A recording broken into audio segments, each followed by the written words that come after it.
Hello दोस्तों, स्वागत है आप सबका आपके अपने चैनल फार्मेसी जोन में।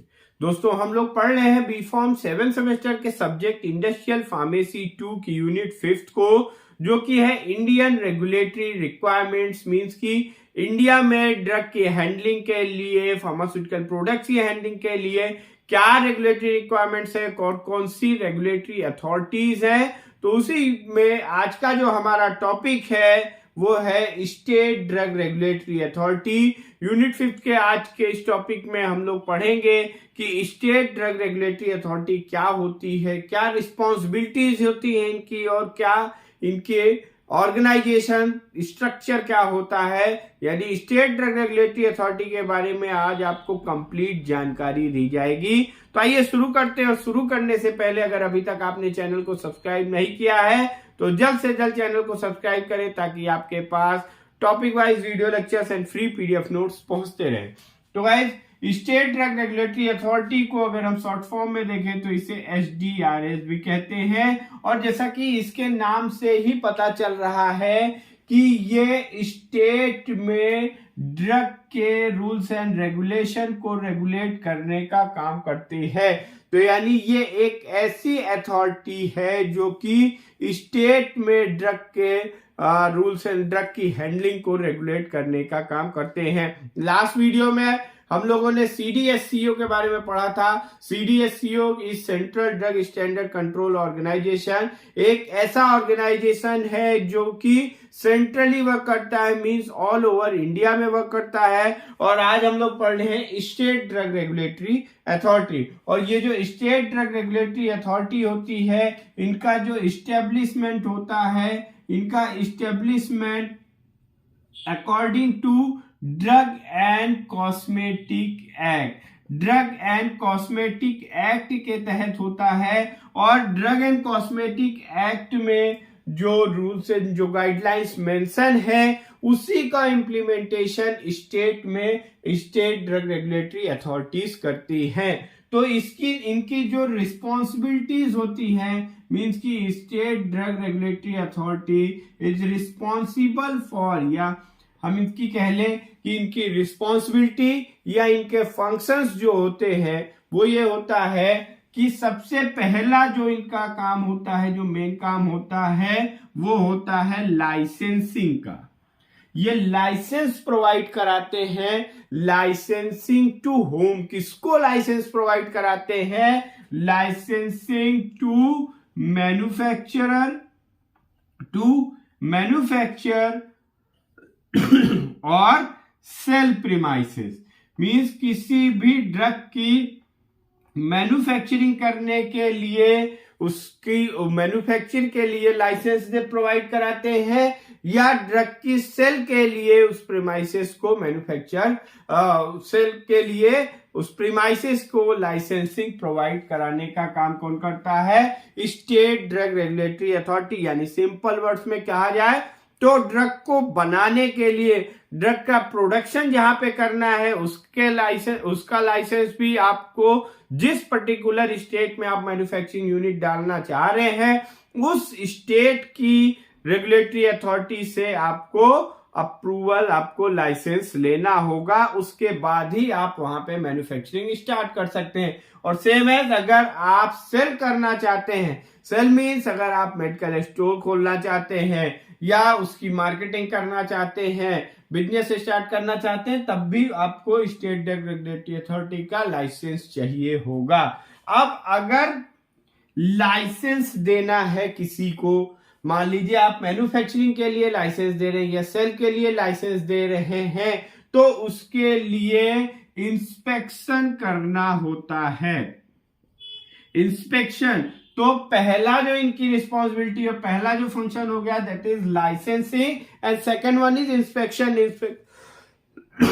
इंस्पेक्शन का मतलब है कि अगर किसी मैन्युफैक्चरिंग साइट के लिए लाइसेंस दे रहे हैं या किसी सेल प्रीमाइसेस के लिए लाइसेंस दे रहे हैं, तो जो स्टेट ड्रग रेगुलेटरी अथॉरिटी के मेंबर्स होंगे वो इस साइट की विजिट करेंगे कि उस जो साइट है वहां पे जो भी चीजें हैं, जो बिल्डिंग एरिया है और जो भी चीजें हैं वो अकॉर्डिंग टू नॉर्म्स है या नहीं, तो वो नियम अनुसार है कि नहीं, मीन्स जो मैन्युफैक्चरिंग यूनिट के लिए जो जो चीजें जरूरी है वो यह है या नहीं, या सेल के लिए जो डिस्क्राइब है, जो मेंशंस है, वो गाइडलाइंस के अकॉर्डिंग वो प्रीमाइसेस तैयार की गई हैं या नहीं। तो इनका एक काम हो गया लाइसेंसिंग करना, दूसरा इंस्पेक्शन करना।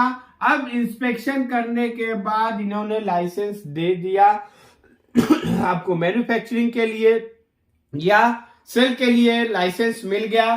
देन सैंपल टेस्टिंग, सैंपलिंग करना, मीन्स की सैंपल टेस्टिंग, जो अगर मैन्युफैक्चरिंग यूनिट है तो मैन्युफैक्चरिंग यूनिट में जो दवाएं बन रही हैं उन दवाओं का टाइम टू टाइम वहां पे मैन्युफैक्चरिंग में जो भी दवाएं बन रही है उनका सैंपल टेस्टिंग किया जाता है। सैंपल टेस्टिंग इसलिए किया जाता है क्योंकि कोई भी ड्रग रेगुलेटरी अथॉरिटी है, इनका मेन काम होता है कि क्वालिटी प्रोडक्ट पेशेंट तक पहुंचाना, क्वालिटी प्रोडक्ट पहुंचाना, उसके साथ साथ पेशेंट को, इसलिए क्वालिटी ताकि पेशेंट को इफिकेशियस और सेफ डोजेस फॉर्म प्रोवाइड हो सके। तो उसी के लिए ये सैंपल टेस्टिंग करते हैं। अब सैंपल टेस्टिंग जब ये ऑडिट करते हैं तो ये वहां पे सैंपल टेस्टिंग का मतलब ये है कि ये खुद से ही कुछ सैंपल्स इकट्ठा करते हैं जिनकी वहां पे मैन्युफैक्चरिंग हो रही है या जिनकी सेल हो रही है और उसकी टेस्टिंग करते हैं। और ये जो सैंपल टेस्टिंग की जाती है ये इसलिए की जाती है ताकि कंट्रोल किया जा सके स्पूरियस ड्रग्स को और एडल्टरेटेड ड्रग के यूज को कंट्रोल किया जा सके। कोई स्पूरियस ड्रग या कोई एडल्टरेटेड ड्रग मार्केट में ना आने पाए, कस्टमर्स तक ना आने पाए, इसलिए उनके सैंपल की टेस्टिंग होती है। अब अगर सैंपल टेस्ट किए जा रहे हैं तो उसके कुछ रिस्पॉन्स आएंगे, मीन्स कि यह प्रूव होगा कि आप, अगर सैंपल पास हुआ इट मीन्स कि आप क्वालिटी पे वर्क कर रहे हैं, अगर सैंपल फेल होता है तो यानी क्वालिटी कंप्रोमाइज है, तब उसके अगेंस्ट एक्शन लिए जाते हैं। एक्शंस जो लिए जाते हैं ये भी स्टेट ड्रग रेगुलेटरी अथॉरिटी द्वारा ही एक्शन लिए जाते हैं और एक्शन डिपेंड करता है कि वो किस कंडीशन में, मतलब क्या हमारी कंडीशन है कि अगर सैंपल की जैसे टेस्टिंग की जा रही है, सैंपल फेल होता है, क्वालिटी पैरामीटर को कंप्लीट नहीं कर पाता है, तो state drug regulatory authority check करेगी कि किस लेवल की उसमें फेल्योर है और उसमें टाइम दिया जाता है कंपनीज को कि वो प्रूव करे कि ये जो है उनकी बिना जानकारी के हुआ। अगर जानकारी में वो कोई स्पूरियस खतरनाक ड्रग्स या एडल्टरेटेड ड्रग्स मार्केट में पहुंचाना चाह रहे थे तो डिपेंड करता है सिचुएशन के अकॉर्डिंग जो एक्शंस होते हैं उन एक्शंस में सस्पेंशन और कैंसिलेशन ऑफ लाइसेंस, दो तरीके के एक्शंस लिए जाते हैं। आइदर उस मैन्युफैक्चरिंग अथॉरिटी का, उस सेल अथॉरिटी का लाइसेंस सस्पेंड कर दिया जाएगा या उनके लाइसेंस को कैंसिल कर दिया जाएगा। तो ये नेक्स्ट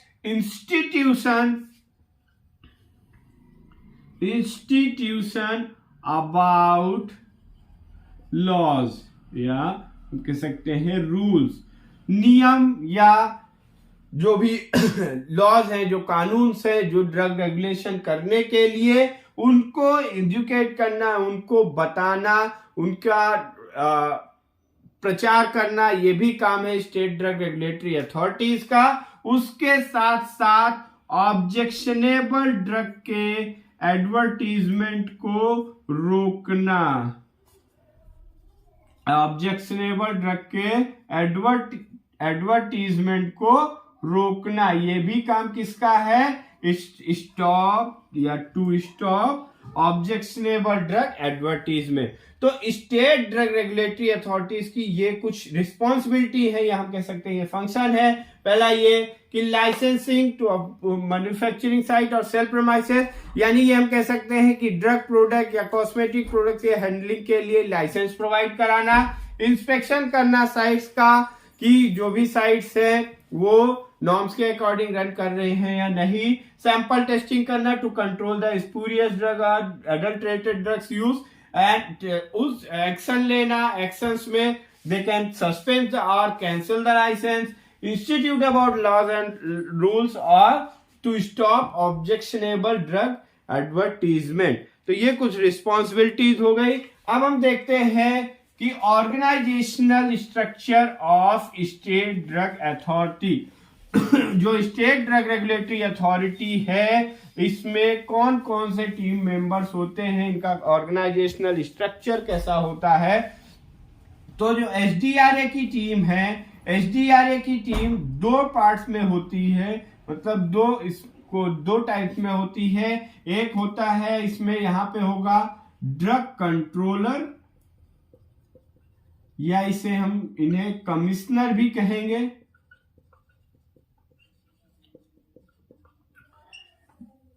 इनका दो पार्ट्स होता है, एक ड्रग कंट्रोलर यहां पे होंगे, और एक होगी ड्रग टेस्टिंग लेबोरेटरीज। मींस की जो सैंपल्स वगैरह लिए जाएंगे उनका जो टेस्ट होगा वो टेस्ट भी स्टेट ड्रग रेगुलेटरी अथॉरिटी की ही टेस्टिंग लेबोरेटरीज में होगा। जैसे कल हम लोगों ने जब सीडीएससीओ पढ़ा था लास्ट वीडियो में, तो वहां पे हम लोगों ने देखा था कि central drug standard control organisation के अंदर उनकी 7 लेबोरेटरीज भी हैं जो कि टेस्ट करने का, क्लिनिकल ट्रायल्स कराने का या ड्रग को टेस्ट करने का काम करते हैं। तो यहाँ पे एक हो गया ड्रग कंट्रोलर कमिश्नर, दूसरा होगा यहाँ पे deputy drug controller, then drug inspector and other supporting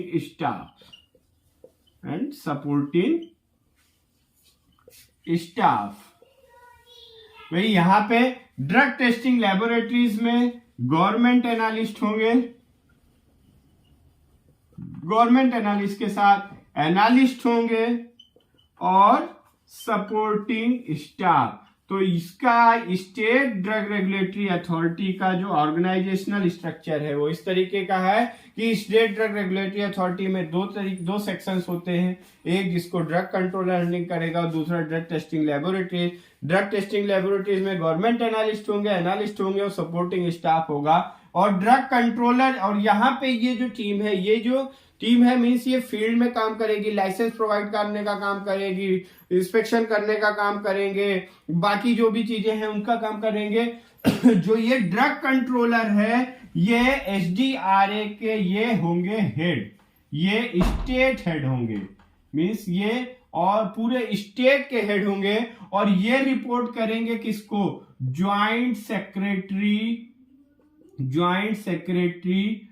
of medicine of state government के जो ज्वाइंट सेक्रेटरी होंगे उनको ड्रग कंट्रोलर या ड्रग कमिश्नर, जो मींस की जो स्टेट हेड ड्रग कंट्रोलर होंगे वो रिपोर्ट करेंगे ज्वाइंट सेक्रेटरी को, और जो डिप्टी ड्रग कंट्रोलर होंगे ये रिपोर्ट करेंगे किसको, ड्रग कंट्रोलर को, और ये जो ड्रग इंस्पेक्टर्स होंगे ये रिपोर्ट करेंगे डिप्टी ड्रग कंट्रोलर को। और जो डिप्टी ड्रग कंट्रोलर होते हैं इनके पास ही अथॉरिटी होती है लाइसेंस प्रोवाइड करने की, अथॉरिटी टू लाइसेंस प्रोवाइड करने की जो अथॉरिटी होती है वो डिप्टी ड्रग कंट्रोलर की होती है। इनको हम क्या ड्रग डीएलए भी कहते हैं, ड्रग लाइसेंसिंग अथॉरिटी, डीएलए भी इन्हें कहते हैं, ये होते हैं ड्रग लाइसेंसिंग